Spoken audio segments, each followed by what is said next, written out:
Do you agree that LeBron has a better supporting cast in L.A.? No, and for the very reason that you just read at the end. This team is full of unproven young stars that we don't know. Kevin Love is better. Kevin Love has some down games and makes you scratch your head, but he's better than anybody that's on the Laker roster right now. And none of these guys are conducive to what LeBron does really well. Over the last decade, he was surrounded by shooters. They put the roster in. They got him a Shane Battier. They got him a Kyle Korver. They got him a J.R. Smith. They got him a Ray Allen, Mike Miller. They got him guys that can shoot. LeBron loves to play at pace, get up and down, but when he drives the basket, they come to collapse. He's kicking it for threes. What are these guys going to do? I mean, you're talking about young, talented guys that won 35 games, and none of them do really well what LeBron needs them to do. So I get it. Maybe defensively they're better because when you put Kuzma, Ingram, and some of these other guys, Skip, on the court, they can switch everything. And that seems to be where teams are going. What everyone is doing, how do we beat Golden State? Houston came the closest, took them 7 games by switching everything. P.J. Tucker, Ariza, and Clint Capella, they were switching everything. So they do have athletic guys, from Kuzma to Ingram to LeBron. If you bring in Stevenson, you're bringing all these guys off the bench, Skip. Okay, yeah, they can switch everything.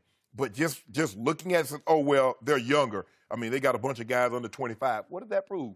Young, talented guys doesn't necessarily win you anything. These guys are going to have to come of age. Young, talented Steph, young, talented Clay and Draymond, they didn't win. It took them much longer. They were probably, 5, 6 years into their careers before they started winning. So now we expect these guys, and I get it, 35 games. LeBron, I believe LeBron's worth anywhere between, 13 and 20 games himself. That's what I feel, because he's special. Okay, I'll buy that. Well, but even the guys the guys that they signed to back up, these are rotational guys. Lance Stevens, he's rotation. JaVale McGee, he's rotation. Michael Beasley, he's rotation. So if you look at it from top to bottom, you're like, yeah, they're more athletic than what he had at Cleveland, but necessarily better? How? You know why?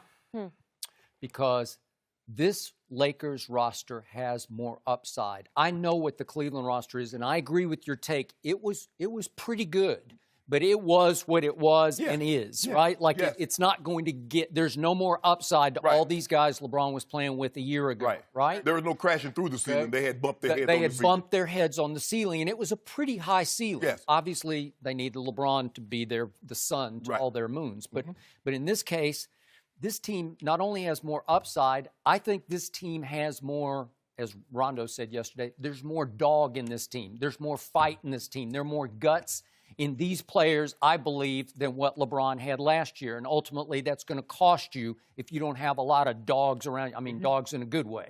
So to your point, Kevin Love's a 5-time All-Star, and he was the 5th overall pick. So that's a player.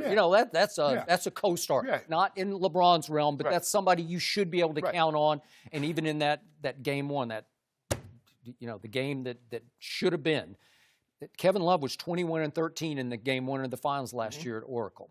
And then I look down, like J.R. Smith, he was the 18th overall pick, and he was the 6th man of the year. That's pretty good. I know he had the blunder at the end of the game, but you forget how good he could, and he could play defense, too, when he decides he could really play defense. George Hill last year, he'd started 434 games for the Spurs and the Pacers and the Jazz, and then he wound up with the Kings. But that's a credible NBA starter, so he's pretty good, and he's been there and done all that.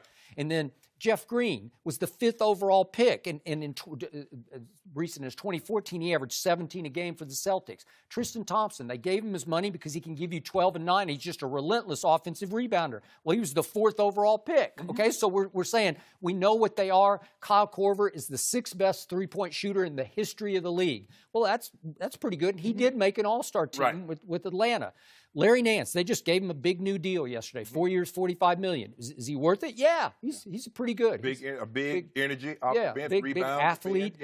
And then the 2 guys you loved at the trade deadline were Jordan Clarkson, who can score in bunches when he gets it going. Could he do it on the big stage with LeBron? Not so much. And the other guy I loved, and you did at the first, was Rodney Hood, because he was on a career-high stretch. He was averaging 17 a game for Utah last year before they acquired him.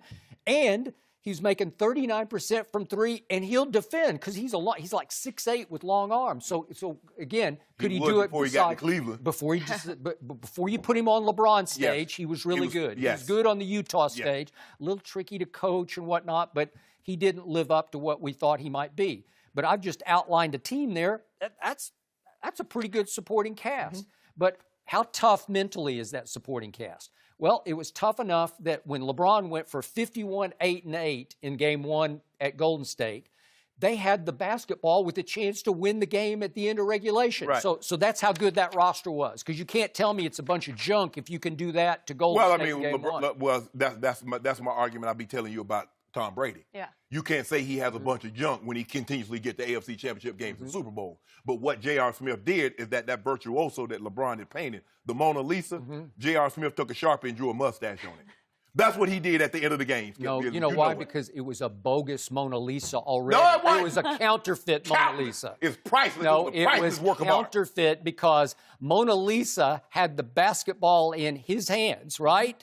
With you're down one with really 20 seconds left in the game. You can make you can do whatever you want to do with the basketball. If you don't mind me asking, that's not Mona Lisa. If you don't mind me asking, he passed it to George Hill on Sunday night.